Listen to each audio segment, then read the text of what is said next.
7:23 in just a few short hours, President-elect Joe Biden will be sworn in as the nation's 46th president. The current president will not be in attendance. President Trump will have a departure ceremony at Joint Base Andrews ahead of the inauguration. Joining me live is Laura Merrifield Wilson, Associate Professor of Political Science at UIndy. Good morning to you. Good morning. Well, President Trump does hold the office until noon. We know overnight he issued about 143 pardons and commutations. What can we expect to see, or if anything, will we see anything from him over the next few hours? Well, it's quite frankly unexpected. As you mentioned, you had those 143 pardons, including Lil Wayne, all the way to Steve Bannon. He has some time that he is able to issue more pardons if he so chooses, if he wants to do anything else like that. Although we know he has the impending send-off mere hours from now, I don't know that we would expect to see something, but that is the president's prerogative in these last few hours of his term. Now, President Trump, we know, has not congratulated Joe Biden or really conceded a legitimate election loss. In that video he posted yesterday, the president did acknowledge a new administration, but it was notable that he never mentioned Joe Biden by name.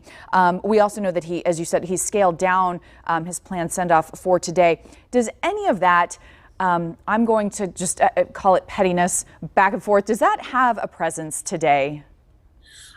I don't think so. This is a day of pomp and circumstance, but also reflection. Right? This is the end of 4 years of President Trump as a leader of the country, and this is the beginning of a new 4 years with President-elect Joe Biden.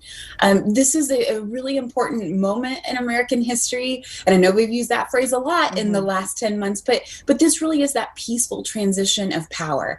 And inaugurations throughout history have had different feelings, right? There have been different dynamics, different circumstances, but this is an important one. And this is that moment in a democracy that we see the outgoing president leave office, recognize the new leader, and the incoming president coming into play.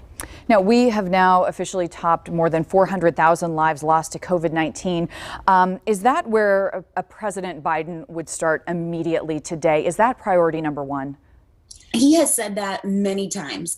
And even last night, traditionally you have a big pomp and circumstance event for presidents on the eve of the inauguration. Instead, he and Vice President Harris had this remembrance of lives lost.